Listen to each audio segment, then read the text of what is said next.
بالله من الشيطان الرجيم. بسم الله الرحمن الرحيم.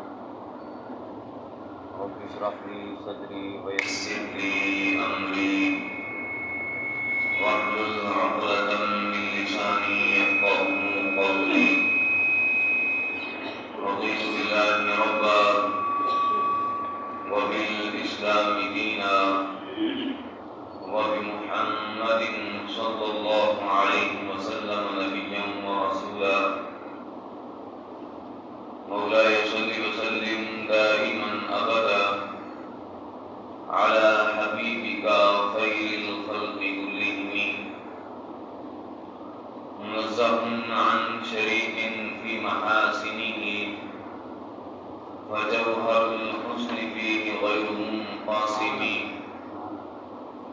محمد قال رسول الله كاتبة، محمد صادق الأقوال والكلم، محمد ذكره روح لأنفسنا، محمد شكره فرض على الأمم.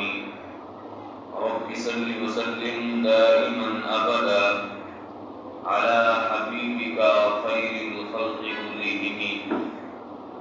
يا رب بالمصطفى بلغ مقاصدنا واغفر لنا ما مضى يا واسع الكرم. إن الله وملائكته يصلون على النبي يا أيها الذين آمنوا صلوا عليه وسلموا تسليما. کچھ پیشابوں کو تازہ گلاب دیتے ہیں، اہل پیری کو وہ پھر سے شباب دیتے ہیں. پڑھ لیں درود، غفلت نہ کریں خدا کی قسم، تمہارے سلام کا وہ ابھی جواب دیتے ہیں. الصلاۃ والسلام علیک یا سیدی یا رسول اللہ وعلی آلک واصحابک یا حبیب اللہ. الصلاۃ والسلام علیک یا خاتم النبیین وعلی آلک واصحابک یا خاتم المعصومین. اللہ جل جلالہ وعم نوالہ وعظم شانہ وجل ذکرہ وعز اسمہ کی حمد و ثنا.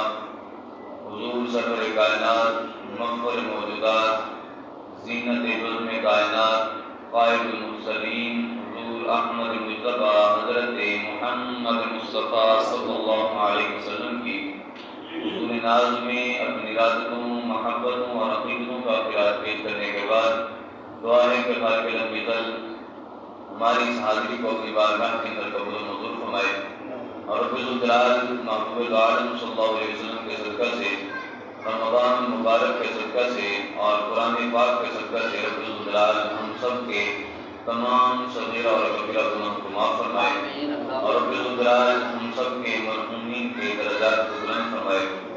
رب الجلال ہم سب کو دین کا فہم عطا فرمائے.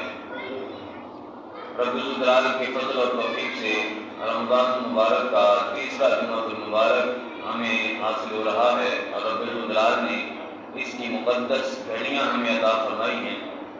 جتنا بھی شکریہ ادا کیا جائے وہ کم ہے. رب الجلال ہم سب کو اس جمعۃ المبارک کے صدقہ سے اور رب الجلال اپنے محبوب عالم صلی اللہ علیہ وسلم کے صدقہ سے جو کچھ بھی بیان کیا جائے اس پر عمل کی توفیق عطا فرمائے، اور رب الجلال اس کو سمجھ کر آگے سمجھانے کی بھی توفیق عطا فرمائے.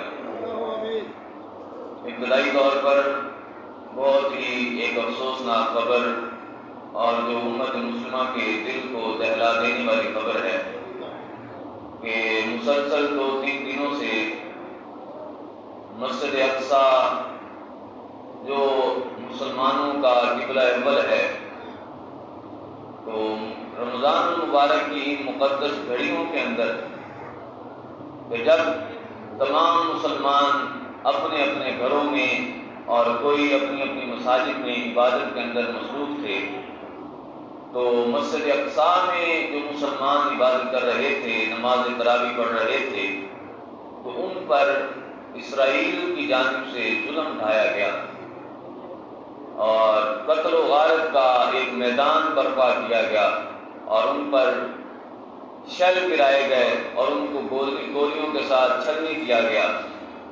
تو یہ ہمارے لیے ایک لمحہ فکریہ ہے اور بہت بڑا المیہ ہے ہمارا کہ اتنے مسلم ممالک ان کے باوجود اور اتنی آبادی مسلمانوں کی اس کے باوجود بھی ہم آج تک وہ اپنا قبلہ اول ہی نہیں لے سکے، تو یہ کمزوری ہمارے ایمانوں کی ہے کہ جب ہم نے رب ذوالجلال سے روگردانی شروع کر دی، رب ذوالجلال کے احکامات کو بجا لانا چھوڑ دیا، کہ رب ذوالجلال کے جتنے احکامات تھے ہم نے جب ان کو چھوڑ دیا تو رب ذوالجلال کی طرف سے ہم پر یہ چیزیں مسلط کی گئی ہیں۔ کیونکہ حضرت فاروق اعظم رضی اللہ تعالیٰ عنہ کے دور میں جب ایک مقام فتح ہوا تو صحابی نے تو مبارکباد دی، جب مبارکباد دینے لگے سپہ سالار کو تو اس وقت وہ رونے لگ گئے، تو پوچھا گیا کہ آج تو ایک مسرت کا دن ہے، ہمارے لیے ایک خوشی کا دن ہے کہ ہم نے یہ مقام فتح کر لیا، لیکن آپ اس کے باوجود بھی آج رو رہے ہیں، آپ غم زدہ کیوں ہیں؟ فرمایا کہ اصل میں بات یہ ہے کہ یہ قوم جبارین تھی، یہ ایک ایسی قوم تھی کہ جس کے پاس کوئی آنے سے بھی ڈرتا تھا، مقابلے میں کھڑے ہونے کی تو دوسری بات ہے، ان کی طرف کوئی انگلی کر کے نہیں دیکھ سکتا تھا اور ترچھی آنکھ سے بھی نہیں دیکھ سکتا تھا، لیکن اس کے باوجود آج یہ مغلوب کیوں ہوئے؟ آج ہم ان پر غالب کیوں آ گئے؟ تو فرمایا کہ ہم ان پر غالب اس وجہ سے آئے کہ جب تک یہ رب ذوالجلال کا حکم بجا لاتے رہے، جب تک یہ رب ذوالجلال کے فرامین کو بجا لاتے رہے، ان کی اطاعت کرتے رہے، ان کی پیروی کرتے رہے، تب تک رب ذوالجلال نے ان کو طاقت بھی عطا فرمائی تھی، رب ذوالجلال نے ان کو وہ قوت عطا فرمائی تھی کہ کوئی بندہ بھی ان کے ساتھ مقابلہ نہیں کر سکتا تھا، کوئی بھی ریاست، کوئی بھی بڑی سے بڑی سلطنت بھی ہو ان کے ساتھ مقابلہ نہیں کر سکتی تھی، لیکن آج یہ مغلوب کیوں ہوئے؟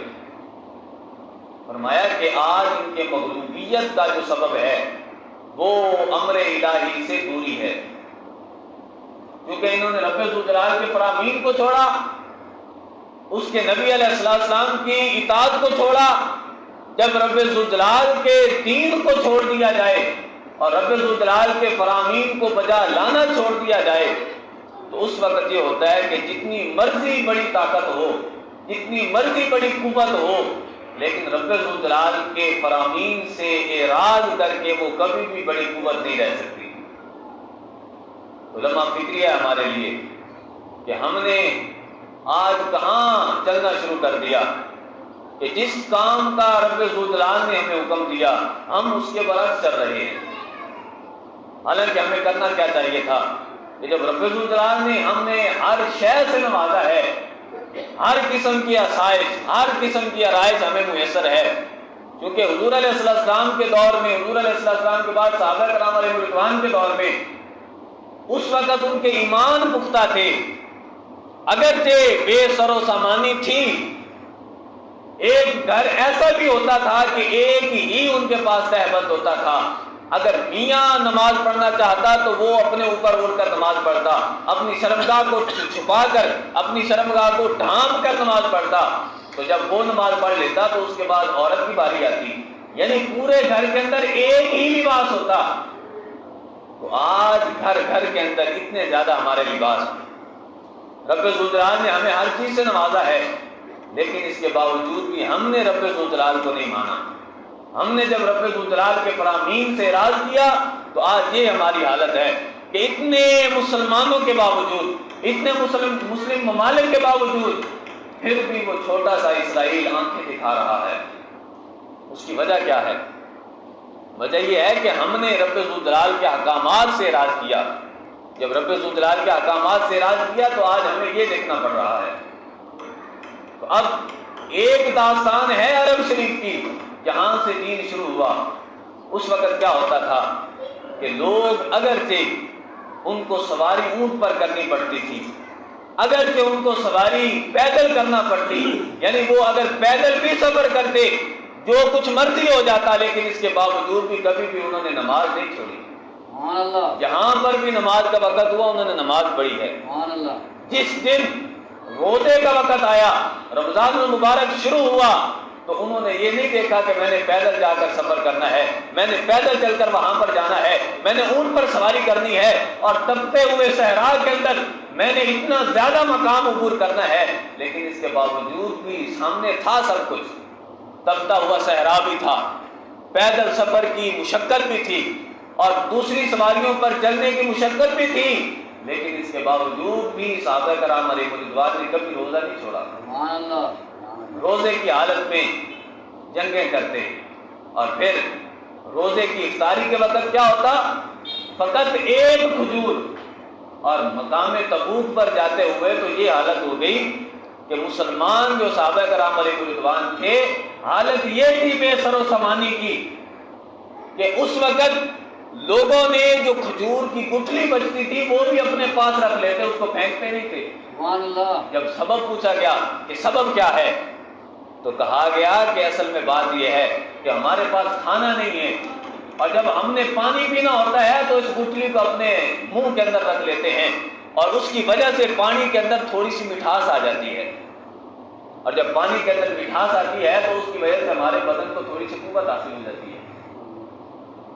یہ حالت تھی، لیکن اس کے باوجود بھی 313 بھی کتنے ہزاروں پر غالب، اس کے باوجود بھی 1000 10,000 پر غالب، اس کے باوجود بھی ایک چھوٹی سی ریاست، کچھ اس کے افراد اسلام کے کچھ ماننے والے، ان سے ہر بندہ ڈر رہا تھا، ہر سلطنت روم ڈر رہی تھی، اور اس کے علاوہ جتنی بڑی سلطنت تھی وہ ڈر رہی تھی۔ اس کی وجہ کیا تھی؟ وجہ یہ تھی کہ ان کا ایمان پختہ تھا، ان کی ایمان کی طاقت ہی ان کو جلا دیتی تھی کہ جب وہ لوگ دیکھتے تھے کہ یہ تو نکل پڑتے ہیں، نہیں دیکھتے کہ ہماری جان کا کیا ہوگا، نہیں دیکھتے کہ ہماری اولادوں کا کیا ہوگا، نہیں دیکھتے کہ ہمارا جسم کتنا لہولہان ہے، یہ تو فقط یہ دیکھتے ہیں کہ ہمارا دین کیا کہتا ہے۔ دین کے راستے میں، قرآن کے راستے میں، حضور علیہ السلام کے فرمان کے راستے میں انہوں نے اپنے آپ کو نچھاور کیا۔ جب نچھاور کیا تو رب ذوالجلال نے بھی ان کو مقام عطا فرمایا، رب ذوالجلال نے ان کو اتنا بڑا لیول، اتنا بڑا سٹیٹس عطا فرمایا کہ ان میں سے ہر ایک بندہ، ان کی شان اتنی تھی کہ جب وہ باہر نکلتا تو حضور علیہ السلام فرماتے ہیں کہ فرشتوں کی بھی لائن لگ جاتی تھی کہ کہیں میں اس بندے سے مصافحہ کر لوں۔ سبحان اللہ، سبحان اللہ۔ تو آج ہمارے لیے لمحہ فکریہ ہے کہ ہم اتنے مسلمان، اتنی مسلمانوں کی تعداد، لیکن اس کے باوجود بھی آج رمضان المبارک، چلو اس وقت تو مشقتیں تھیں، اور آج ان یعنی مسجد اقصیٰ کے اندر رہنے والوں کے لیے بھی مشقت ہے، لیکن اس کے باوجود بھی انہوں نے تراویح چھوڑی نہیں، تراویح نہیں چھوڑی۔ پتہ ہے کہ وہاں پر ہماری جان بھی چلی جا سکتی ہے، ہماری جان بھی جا سکتی ہے، لیکن اس کے باوجود بھی لوگ جاتے ہیں، اپنے سینوں کو نچھاور کرتے ہیں، سینے آگے کرتے ہیں کہ کاش کہ اس راہ کے اندر ہمیں شہادت حاصل ہو جائے۔ تو اتنی مشقت کے باوجود ان مسلمانوں کا ایمان اتنا مضبوط ہے کہ راستے کے اندر پتہ ہے کہ اسرائیلی فوج بندوق تانے کھڑی ہے، اور پتہ ہے کہ کسی وقت بھی مسجد پر دھماکہ ہو سکتا ہے اور مسجد کے اندر رہنے والوں کو چھلنی کیا جا سکتا ہے، لیکن اس کے باوجود بھی وہ جاتے ہیں۔ وہ کون سی چیز ہے جو ان کو مسجد کے اندر کھینچ کر لے جاتی ہے؟ وہ ان کا ایمان ہے، وہ ان کے ایمان کی مضبوطی ہے۔ لیکن آج ہماری حالت کیا ہے؟ ہماری حالت یہ ہے کہ ہمیں کسی قسم کی رکاوٹ نہیں، ہم روزہ رکھتے ہیں تو موسم بھی اتنا گرم نہیں، مساجد کے اندر عام اجازت ہے کہ تم جاؤ مسجد کے اندر تراویح پڑھو، روزہ رکھو، کوئی روک ٹوک نہیں ہے، لیکن اس کے باوجود بھی ہماری حالت کیا ہے؟ ہماری حالت یہ ہے کہ رمضان تو آ گیا، پہلے یہ ہوتا تھا کہ رمضان المبارک جب آتا تو ہوٹل بند ہو جاتے تھے، یا کم از کم 5 سال پہلے تک ان ہوٹلوں کے سامنے سے پردہ لگ جاتا، لیکن آج تو وہ بھی ختم۔ کیا ہے ہمارا عمل، کیا بتا رہا ہے؟ ہم کس چیز کو دعوت دے رہے ہیں؟ ہمارا عمل تو رب ذوالجلال کے عذاب کو بذات خود بلا رہا ہے کہ کہیں رب ذوالجلال کا عذاب آئے۔ بڑی بدقسمتی ہے کہ جس رمضان المبارک کے اندر عبادات جو نفلی عبادات ہیں ان کا ثواب جو ہے وہ فرضوں کے برابر، اور ایک فرض کا ثواب 70 گنا برابر، یعنی 70 فرضوں کے برابر۔ تو اسی رمضان مبارک میں آپ سوچیں تو صحیح کہ ایک بدی کا گناہ کتنا زیادہ ہوگا۔ جہاں پر نفلی عبادت فرضوں کے برابر آ جاتی ہے اور فرض جو ہیں وہ 70 گنا ان کا درجہ بڑھ جاتا ہے، تو وہاں پر معصیت، وہاں پر گناہ، وہاں پر بدکاری، وہاں پر فحاشی کس مقام تک پہنچ جائے گی۔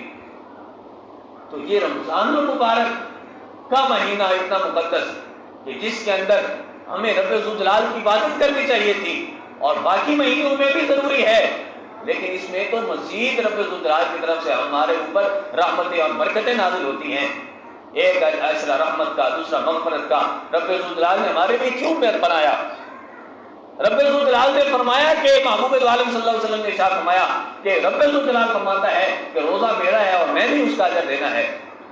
جب رب ذوالجلال نے روزے کو اپنے لیے خاص کر لیا تو ایک مسلمان کو چاہیے کہ رب ذوالجلال کی وہ بندگی کرے، رب ذوالجلال کی بندگی کے اندر وہ اپنی ذات سے بھی بڑھ کر رب ذوالجلال کی اطاعت کرے اور فرما برداری کرے۔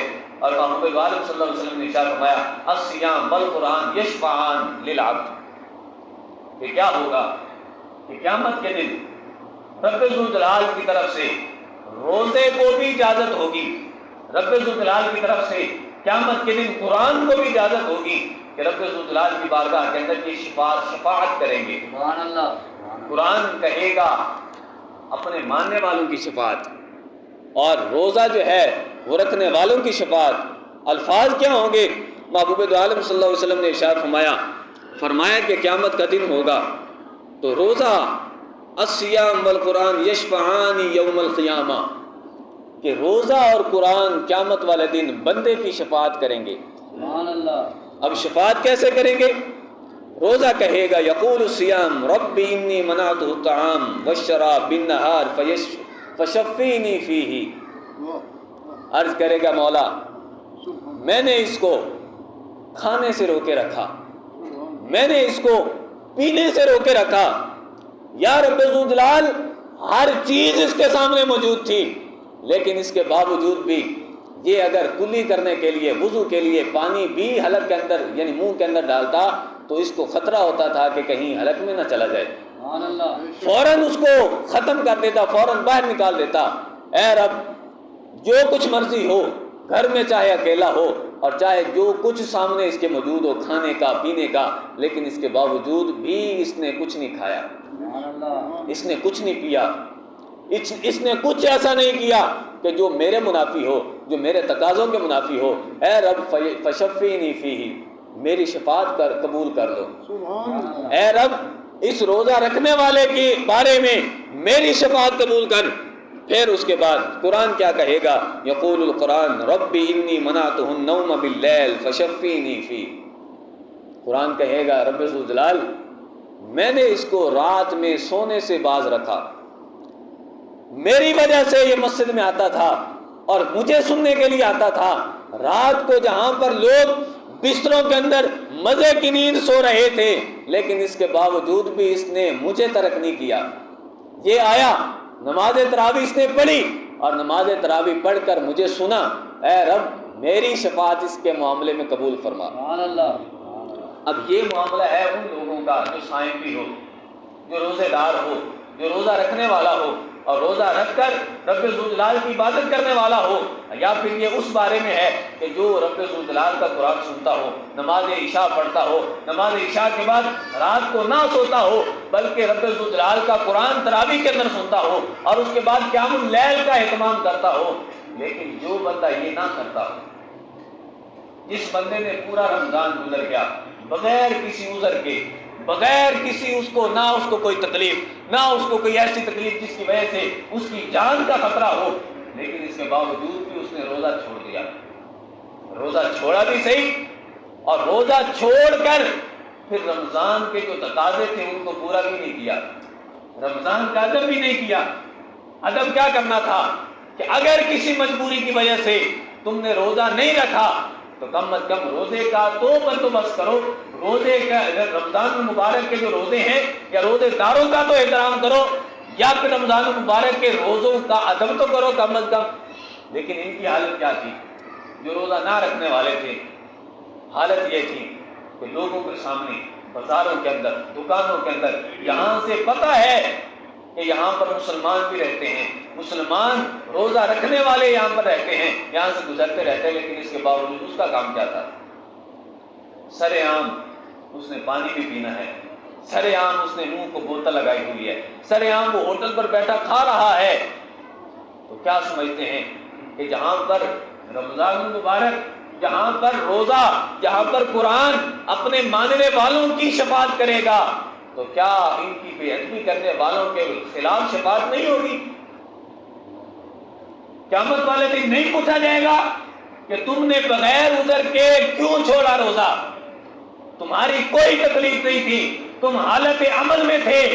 جو لوگ مشقت میں تھے، جو لوگ جن کے سامنے پتہ بھی تھا کہ ہماری جانوں کے جانے کا خطرہ ہے، جن کو پتہ بھی تھا کہ میں نے اگر روزہ رکھا تو شام تک ہو سکتا ہے کہ میری جان جسم کے اندر نہ رہے، لیکن اس کے باوجود بھی انہوں نے روزہ رکھا. اس کے باوجود، مشقتوں کے باوجود انہوں نے روزہ بھی رکھا، مشقتوں کے باوجود انہوں نے قرآن بھی سنا، نماز تراویح بھی پڑھی. لیکن وہ لوگ جن کو کوئی مشقت نہیں تھی، جن کا کوئی عذر نہیں تھا، اور پھر باقاعدہ اس کے خلاف قرآن پاک کی بے ادبی، قرآن پاک کی بے حرمتی. قرآن پاک پڑھنے کا جب وقت ہوتا ہے کیا کہا جاتا ہے؟ یعنی جو بندہ کبھی آ بھی جائے مسجد میں بھول کر، کام کیا ہوتا ہے؟ کیونکہ ہفتے میں ایک بار آنا ہے، مہینے میں ایک بار آنا ہے، یا پھر جب ختم قرآن ہوگا اس وقت آنا ہے، تو کام کیا ہوتا ہے ان کا؟ قرآن پاک کی بے ادبی یہ ہے جو میں بتانے جا رہا ہوں. قرآن پاک کی بے ادبی یہ ہے کہ مسجد میں ایک دن آئیں گے اور کیا کہیں گے؟ قاری صاحب آئے تو عبد الباسط بنے ہوئے تھے، قاری صاحب نے آج زیادہ دیر لگا دی. یار زیادہ دیر لگانے کا مطلب کیا ہے؟ کہ قرآن پاک کو ایسے ہی پڑھا گیا، ورتل القرآن ترتیلا، جیسے رب ذوالجلال کے محبوب صلی اللہ علیہ وسلم پر اتارا گیا، جیسے رب ذوالجلال کے محبوب صلی اللہ علیہ وسلم نے پڑھا اور جیسے تعلیم ارشاد فرمائی. تو آج لوگ پسند بھی اس قرآن کو کرتے ہیں، اس پڑھنے والے کو کرتے ہیں کہ جو پڑھتا ہو تو پتہ نہ چلتا ہو، پتہ یہ چلتا ہو کہ بس یہ رکوع اور یہ سجدہ پھر یہ دوسری رکعت. یہ بھی قرآن پاک کی بے ادبی ہے. قرآن پاک پوچھے گا قیامت کے دن کہ تم نے میرا کیا حاصل کیا؟ ماننے والوں کی تو شفاعت ہوگی، روزہ رکھنے والوں کی شفاعت ہوگی، لیکن جو رمضان کا تقدس پامال کرتے رہے، جو روزے کی بے ادبی کرتے رہے، جو قرآن پاک کی بے ادبی کرتے رہے، تو ان کا حکم کیا ہوگا؟ تو اس وجہ سے ہم سب کے لیے لمحہ فکریہ ہے کہ رب ذوالجلال سے ہم محبت کریں.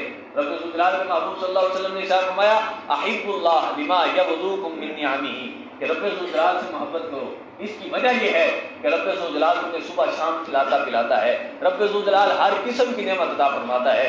تو فقہاء نے فرمایا، علماء نے فرمایا اور محدثین نے فرمایا کہ یہاں پر محبت سے مراد کیا ہے؟ کہ رب ذوالجلال ہر چیز تمہیں نوازتا ہے، رب ذوالجلال ہر قسم کی نعمت تمہیں عطا فرماتا ہے. تو رب ذوالجلال سے محبت کا تقاضا کیا ہے؟ تو محبت یہ ہے کہ رب ذوالجلال کے جو محرمات ہیں، رب ذوالجلال نے جن چیزوں کو حرام قرار دیا تو ان سے باز آ جاؤ، اور رب ذوالجلال کے جو اوامر ہیں ان کو بجا لاؤ. یہ رب ذوالجلال سے محبت ہے. تو آج ہم سب کا یہ دعویٰ ہے نا، ہم رب ذوالجلال سے محبت کرتے ہیں، لیکن کتنے ایسے لوگ ہیں کہ ویسے تو عام دنوں کے اندر تو رمضان المبارک کے علاوہ باقی 11 مہینوں کے اندر نماز پڑھنا فرض تو ہے، لیکن رمضان المبارک کے اندر اور مزید اس کی تاکید آ جاتی ہے، بلکہ اس کے ثواب کے اندر مزید بڑھائی آ جاتی ہے، زیادتی آ جاتی ہے. تو اس کے باوجود بھی ہم نے نوافل تو کیا پڑھنے تھے، ہم نے اور شکرانے کے نوافل یا نماز تراویح تو کیا پڑھنی تھی. ہماری حالت یہ ہے کہ ہم نے فرضی نمازوں کو بھی چھوڑ دیا. مؤذن کہتا تو ہے حی علی الصلاۃ حی علی الفلاح، لیکن ہم نے تو آج اذان کو سننا بھی چھوڑ دیا. تو پھر کیا عالم ہوگا؟ عالم یہ ہوگا کہ رب ذوالجلال نے فرمایا انما مثل الحیات الدنیا کماء انزلناه من السماء. رب ذوالجلال فرماتا ہے کہ جس زندگی کو تم اپنے لیے بڑا آرائش اور آسائش کا سامان جس زندگی کے لیے اکٹھا کر رہے ہو اور جس پر تمہیں بڑا ناز ہے، اس کی مثال یہ ہے کہ جس طرح رب ذوالجلال نے آسمان سے پانی برسایا ہو، آسمان سے پانی برسا اور اس کی وجہ سے کیا ہوا؟ زمین نے پھر مختلف قسم کے پھل دیے، زمین پھلی پھولی اور اس نے مختلف قسموں کی فصلیں اگائیں۔ تو فرمایا کیا ہوا؟ ہوا یہ کہ جب زمین پھل پھول گئی، زمین نے اپنی کھیتی کو مزید نچھاور کر دیا، لوگوں کے لیے مزین کر دیا، حتیٰ اذا اخذت الارض زخرفها وزینت، حتیٰ کہ جب کھیتی نے، زمین نے اپنی نمائش کو لے لیا اور مزید مزین ہو گئی، وظن اہلها انهم قادرون علیہا، اور جو کھیتی والا تھا، جو زمین والا تھا، وہ یہ گمان کرنے لگا کہ ہم اس پر قادر ہو چکے ہیں، میں اس کو کل ہی کاٹ دوں گا۔ لیکن فرمایا کہ اتاھا امرنا لیلا او نہارا فجعلناها حصیدا کأن لم تغن بالامس۔ فرمایا کہ ہوا یہ کہ جو کھیتی کل شام نظر آ رہی تھی کہ یہ ہری بھری ہے، اور جو اس کا اہل تھا، زمین والا جو تھا، وہ یہ گمان کر رہا تھا کہ اب زمین چونکہ پھل پھول چکی ہے، یہ مکمل طور پر تیار ہو چکی ہے، میں کل جا کر اس کو کاٹ لوں گا اور اس کو حاصل کر دوں گا۔ فرمایا کہ اتاھا امرنا لیلا او نہارا فجعلناها حصیدا کأن لم تغن بالامس۔ کیا ہوا کہ اچانک ہمارا حکم آیا، اچانک ہمارا امر آیا، دن کو آیا یا رات کو آیا، پھر کیا ہوا؟ ہم نے اسی زمین کو جو کل شام تک دیکھنے والے یہ گمان کر رہے تھے کہ کل اس کی کٹائی ہوگی اور کل اس کی جو نعمت ہے اور اس کا جو میوہ ہے یہ زمین والا گھر لے کر چلا جائے گا، لیکن فرمایا کہ فجعلناها حصیدا کأن لم تغن بالامس۔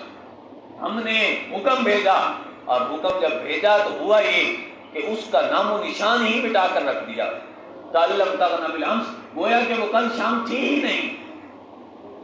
یہ دنیا ہے اور یہ دنیا کی مثال ہے، تو لہذا ہم سب کے لیے لازم ہے کہ رب ذوالجلال نے ہمیں موقع عطا فرمایا ہے۔ رمضان المبارک یہ بخششوں کا، مغفرتوں کا رب ذوالجلال نے ہمیں سامان میسر کیا ہے، تو ہمارے لیے لازم ہے کہ رب ذوالجلال کے فرامین کو بجا لیں، محبوب عالم صلی اللہ علیہ وسلم کی جو اطاعت ہے، رب ذوالجلال سے جو محبت کے جو تقاضے ہیں ان کو پورا کریں، اور محبت کے تقاضے ایسے پورے نہیں ہوں گے کہ ہم خواہ اپنے آپ کو یہ کہتے رہیں ہم تو رب ذوالجلال کے بندے ہیں، رب ذوالجلال ہمیں نواز رہا ہے، رب ذوالجلال یقیناً نواز رہا ہے، لیکن کفار کو اس سے بھی زیادہ نواز رہا ہے۔ وجہ کیا ہے؟ وجہ یہ ہے کہ ان کو مہلت دی ہوئی ہے۔ تو آج اگر کوئی بندہ جس کو رب ذوالجلال نے ہر چیز عطا فرمائی، لیکن اس کے باوجود بھی وہ رب ذوالجلال کے احکامات پر حکم بجا آوری نہیں کر رہا، حکم پر عمل درآمد نہیں ہو رہا، تو اس کو سوچنا چاہیے کہ رب ذوالجلال کی طرف سے کہ مجھے جو نعمتیں عطا فرمائی گئی ہیں یہ رب ذوالجلال کی طرف سے میرے لیے آزمائش ہے۔ کہ جس کو سجدے کی توفیق ہی نہیں ملتی، اس کے پاس اگر بڑی بڑی گاڑیاں بھی ہوں، بڑے بڑے بنگلے بھی ہوں، تو گویا کہ رب ذوالجلال نے تو اس کو دولت دے کر دھتکار دیا ہے کہ تو میرا بندہ تو ہے لیکن ایسا بندہ نہیں جو اطاعت گزار ہو، بلکہ ایسا بندہ ہے جو ناشکرا ہے۔ رب ذوالجلال نے اس کو دولت عطا فرمائی، اس کو مال عطا فرمایا، اور اس کو سجدے کی توفیق عطا نہیں فرمائی۔ تو لہذا آج اتنی نعمتوں کے باوجود اگر کسی کو سجدے کی توفیق نہیں ملتی تو اس کو سوچنا چاہیے کہ رب ذوالجلال کی بارگاہ سے تو یہ دھتکارا ہوا بندہ ہے، یہ کبھی بھی رب ذوالجلال کا قریبی بندہ نہیں ہو سکتا۔ تو لہذا ہمارے لیے یہ لمحہ فکریہ ہے، اور ہمارے لیے یہ بھی ضروری ہے کہ جس طرح میں بیان کر رہا تھا کہ رب ذوالجلال فرماتا ہے کہ اتاھا امرنا لیلا او نہارا فجعلناها حصیدا کأن لم تغن بالامس، کہ ہوتا یہ ہے کہ رب ذوالجلال ہر قسم کی نعمت عطا فرماتا ہے تمہیں، لیکن کیا ہوتا ہے کہ تم جب ناشکرے بن جاتے ہو تو رب ذوالجلال کو چھین بھی سکتا ہے، رب ذوالجلال واپس بھی لے سکتا ہے۔ تو آج یہ موسم ہے گندم کا، یہ موسم ہے سال کے پورا ہونے کا، تو جو صاحب نصاب ہیں یا جو صاحب زمین ہیں ان پر جو فرائض مرتب ہوتے ہیں، جو ان کا فرض بنتا ہے، آج ارادہ یہ تھا کہ میں بیان کروں کہ عشر کے مسائل، لیکن چونکہ ٹائم مختصر تھا تو ٹائم کے اندر اتنی قلت تھی جس کے باوجود، جس کی وجہ سے میں بیان نہیں کر سکا۔ تو بہرحال رب ذوالجلال کا فرمان ہے کہ وآتوا حقہ یوم حصادہ، کہ جو بندے صاحب زمین ہیں جن کے پاس کھیتی ہے تو ان کے لیے ضروری ہے کہ جب اس کی کٹائی کریں تو اس کی کٹائی کے دن اس کا حق بھی ادا کریں، اور اس کا حق کیا ہے؟ جو بھی زمین پر عشر لازم آتا ہے وہ عشر ادا کریں، جو صاحب نصاب ہے وہ زکوٰۃ ادا کرے.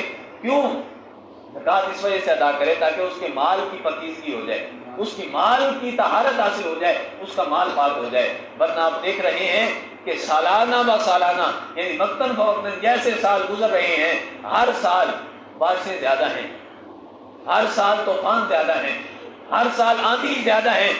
وجہ کیا ہے؟ وجہ یہ ہے کہ جو رب ذوالجلال کے اوامر تھے ہم نے ان پر حکم, جو اوامر تھے ان پر یعنی ان کو بجا لانا چھوڑ دیا. رب ذوالجلال نے ہم پر یہ واجب کیا ہے, ہم پر فرض کیا ہے کہ تم نے زکوٰۃ ادا کرنی ہے, لیکن ہم نے کبھی نہیں دیکھا کہ کوئی فقیر ہے, کوئی غریب ہے, ہم اس کو ہی دے دیں. کوئی صاحب نصاب نہیں ہے, کوئی بندہ فقیر ہے, کوئی مسکین ہے, کوئی حاجت مند ہے, ہم اس کو ادا کر دیں. لیکن ہم نے کبھی نہیں دیکھا. ہم نے کیا دیکھا ہے؟ ہم نے کہا کہ اگر 40واں حصہ دے دیا جائے گا تو ہمارا بڑا گھاٹا ہو جائے گا, ہمارا بڑا نقصان ہو جائے گا. اور اللہ کے بندے, جب تم مالٹا لیتے ہو, جب تم کوئی چیز لیتے ہو تو کبھی تم نے دیکھا ہے کہ مالٹا تو تم نے لیا کتنے کا؟ 1 کلو مالٹا تم نے لیا 150 کا یا 200 کا, تو کبھی تم نے اس کا چھلکا پھینکتے وقت کبھی سوچا ہے کہ اس کے تو میں نے پیسے بھرے ہیں؟ کبھی نہیں سوچا. تو یہ زکوٰۃ, یہ عشر, یہ بھی تمہارے مال کا چھلکا ہے, یہ تم پر لازم ہے کہ تم اس کو ادا کرو. اگر تم ادا نہیں کرو گے تو پھر رب ذوالجلال فرماتا ہے کہ جو میں عطا کر سکتا ہوں وہ لے بھی سکتا ہوں. تو لہٰذا رب ذوالجلال کے عذاب کو ہم کبھی بھی چیلنج نہ کریں.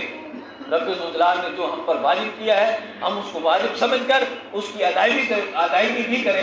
انشاءاللہ میں کوشش کروں گا اگلے جمعہ پر یا پھر اس سے اگلے جمعہ پر یہ زکوٰۃ اور عشر کے مسائل بیان کروں گا. دعا ہے کہ رب ذوالجلال عمل کی توفیق عطا فرمائے. اور خاص طور پر میں اعلان کرنا چاہتا ہوں کہ آنے والی جو جمعرات ہے اس کی شب کو ختم قرآن شریف اسی مسجد میں ہوگا. اسی مسجد میں ختم قرآن کا اہتمام کیا گیا ہے. تو جو احباب پہلے نماز تراویح پر آتے ہیں وہ تو مزید آئیں, بلکہ ان کے لیے تو خوش قسمتی ہے اور ان کے لیے رب ذوالجلال کی طرف سے بڑے انعامات ہیں کہ رب ذوالجلال نے ان کو توفیق عطا فرمائی اپنی بارگاہ کے اندر جھکنے کی. اور اس کے علاوہ جو نہیں آ سکتے کسی عذر کی بنا پر, کوئی مجبوری ہے جس کی وجہ سے نہیں آ سکتے, اور جو بغیر عذر کے نہیں آتے رب ذوالجلال ان کو توفیق عطا فرمائے. اور رب ذوالجلال سے وہ توبہ بھی کریں کہ رب ذوالجلال ان کو سجدے کی توفیق نہیں عطا فرما رہا. لہذا ہم سب کے لیے لازم ہے کہ اس مسجد میں ختم قرآن شریف ہوگا. تو تمام احباب سے التماس ہے کہ ختم قرآن آ کر سنیں بھی صحیح, اور ساتھ ساتھ اس کی جو محفل ہوگی, پروگرام ہوگا, اس کی جو تقریب ہوگی